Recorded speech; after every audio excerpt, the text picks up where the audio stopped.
Try to install Windows on this hard drive.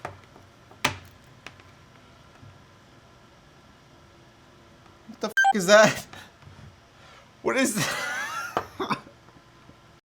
The other day I was browsing around on the internet, as I believe it's called, and I happened across this CPU.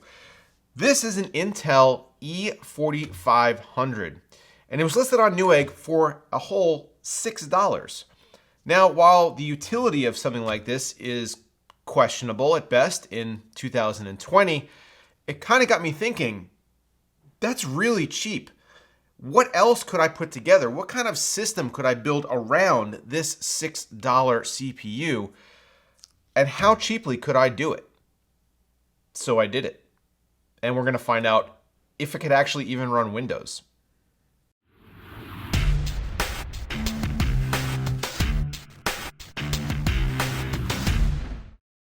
So let's talk briefly about the goals here. What I set out to do once I found this CPU on Newegg, listed for $6 and refurbished, not used, but refurbished, was what was the cheapest way that I could put together a build around this chip? I was going to try to find the cheapest motherboard, the cheapest graphics card, cheapest memory, cheapest storage. I'm not going to purchase, and I didn't purchase, a case. I have way too many cases that take up way too much room. You could buy a cheap case for $30 on Newegg, including shipping, but as you'll see in a second, we might run into some problems with any kind of standard case. Yeah, we'll get into that in a second.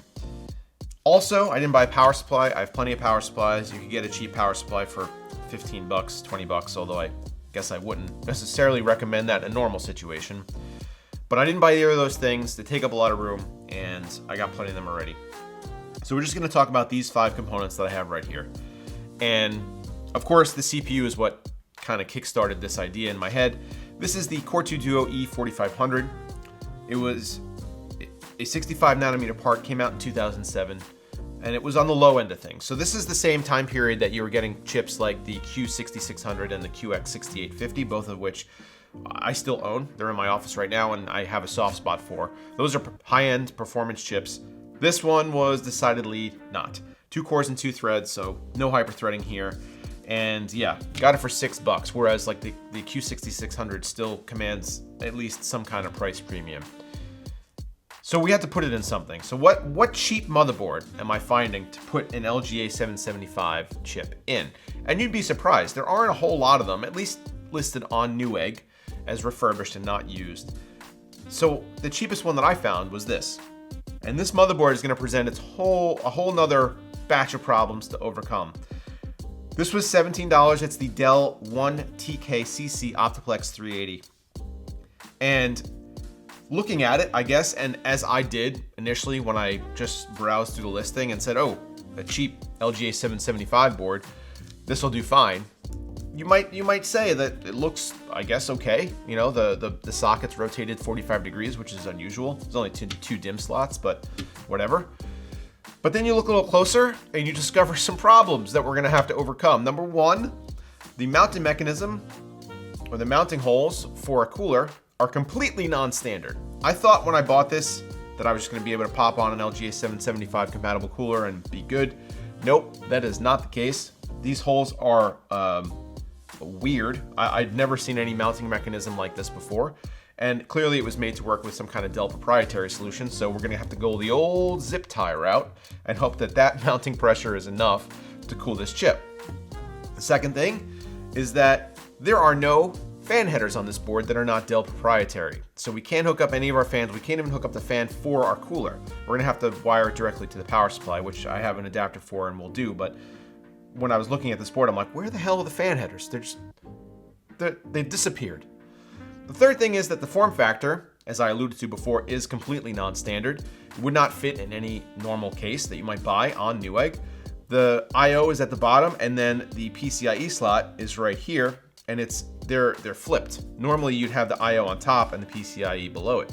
So this was clearly made to go in a Dell Optiplex case with its own layout.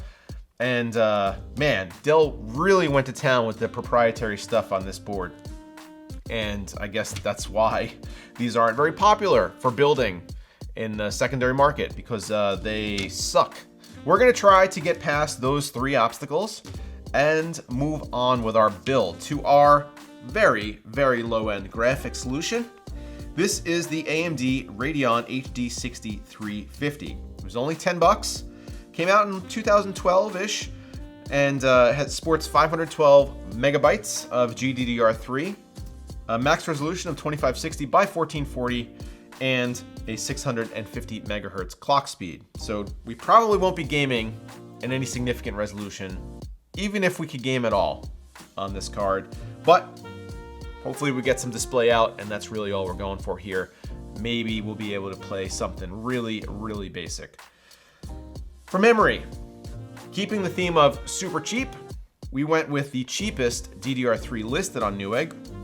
This is just a Samsung 2 gig DIMM. It was 5 bucks. It's a DDR3 1333, and my biggest concern with memory was the memory requirements for Windows 10, and I think we should be within that. So I think we could probably get an operating system installed, which I guess is the first step to hating ourselves as we try to use this build. So yeah, that's it. Not much more to say about the memory. It's very green, I'll say that. Storage, I was a little disappointed in the amount of storage you could get for a cheap price on Newegg, especially refurbished. Especially, you know, now considering that you could get an SSD for like 50 bucks, a 500 gig SSD for like 50 bucks. This is an 80 gigabyte, 7200 RPM hard drive from Seagate, and it's refurbished, so it's not even new.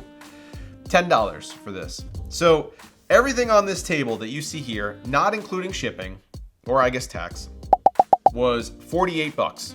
So we have a $50 PC sitting on our desk, and I have really, really low hopes for this. Let's put it together. Let's knock the CPU over, I guess, and install Windows if we can, and then see if we can do any gaming. Well, this is where we've ended up with our glorious zip-tied mounting solution for our AMD Wraith cooler. Doesn't this just look beautiful? So this cooler ran into some problems with this motherboard and this proprietary mount, and it mostly had to do with these capacitors. Look how close the socket is to the capacitors. So because of the way, and they're not, so there's a capacitor there, there are capacitors there. So in order to get this cooler to mount flush onto the chip, what I had to do effectively is to completely offset it. So the CPU is like here. So it's in the top corner of the cooler, and it's barely being covered by the cold plate, but it is being covered, so I guess that's good. We plugged the fan from the cooler directly into the power supply with a splitter, and for period accuracy, I'm using one of these old silver power supplies. But everything else seems to be okay, I guess. And I guess it's time to fire it up, right? I guess we gotta hit the switch. Everything looks like it's together properly. Who knows what's gonna happen here. Got my DVI to HDMI cable. Got my monitor over here, so let's just see if everything powers on, and then we'll connect everything up. I wonder if this is actually just gonna work if I turn the power supply on. It looks like it's working. I don't even have to I don't have to short any jumpers or anything. It just turned on. Hey, it beeped. All right. So let's hook it up and see what happens. Let's try to install Windows on this hard drive.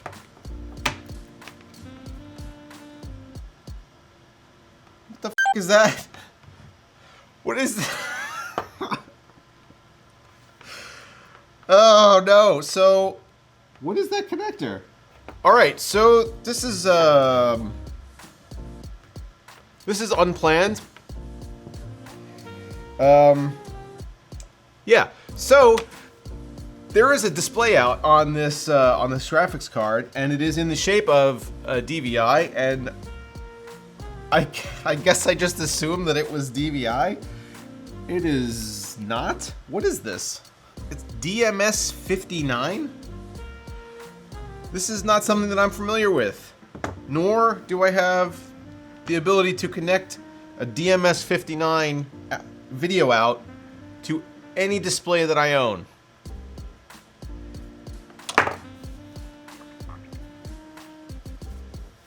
Okay, well, I still really want to see if this works, so let's just plug in a regular GPU and, I don't know, cross our fingers. There's another problem. The PCIe slot is so close to the socket that with this cooler mounted in this position, there's not enough room for a 2-slot cooler. So this isn't, there's not enough space here. I think it's actually more of a problem with this zip tie mounting mechanism and the fact that I've had to push this off center than the fact that there wouldn't be enough room for a 2-slot card between here and here. But regardless, the way I have it set up right now, this cooler on this card will not fit.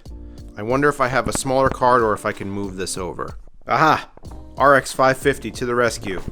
It is short and does not interfere, and I think this should work in theory.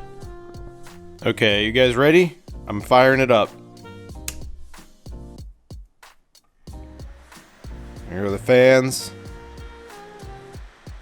Oh shit! It works! What the? Alert! Alert! CPU fan failure. Alert! System battery voltage is low. Alert! Hard drive fan failure. Alert! Hard drive fan failure. Alert! Air temperature sensor not detected. God. Front panel not detected. Strike the F1 key. Strike it. All right, let's strike it. We've struck it. We continue to strike the F1 key and nothing is happening. God damn it, what a disaster this is. I think we may have hit a wall here. Unfortunately, I'm unable to get past this screen. The keyboard is lit up. The mouse is lit up, so these ports, these USB ports, are powered and working, but no matter what button I push, nothing happens. I'm hitting F1 right now, and hitting F5 right now, and I get nothing. Try delete, nothing. Escape, nothing is working. But I know that the keyboard is being recognized because when I hit multiple keys, it yells at me. So it definitely sees the keyboard. It's just not responding to keystrokes, which I don't know how to fix, to be honest. There's not even like there's no PS2 port on here. So it's not like I need to use a PS2 port. It's only USB, and it's not working. And I've tried every one of these USB ports. There's 6 of them. So there's the Ethernet, and then there's 2 under here, and then there's 4 USBs here, and none of them are working. Not quite sure how to proceed from here. But at this point, I'm just kind of stoked that we got a post. Maybe I should just retire this with that amount of success in tow. So what lessons can we take away from today's video? Well, basically RTFM seems like a good idea, and knowing that this GPU doesn't have a standard video output would have been beneficial to me going into this quote-unquote project. Would have saved me at least a little bit of time. As it turns out, the motherboard wasn't really the issue. Yes, we can't fit it in a standard case, but the fact that we had to zip tie the cooler on, it seemed to work and it posted, so good, I guess, but maybe there was an issue with the USB ports not functioning and that's why we couldn't get into the BIOS. I don't really know. It's probably not worth exploring. I mean, this whole thing cost me 50 bucks, not a huge loss, but at the same time, even if it did work, that's $50 that I'm not spending on anything that's really gonna be super functional in 2020. So maybe not the best idea for me to embark on this journey, but I did it. I did it for you guys. I suffered through it, and it's a couple hours of my life that I'm never gonna get back. So I hope you guys enjoyed it. Yeah, what a stupid video idea this was. In any event, thanks for watching, guys. Back to reviews and regular content coming soon. And get subscribed to the channel if you're not already. And see you guys next time.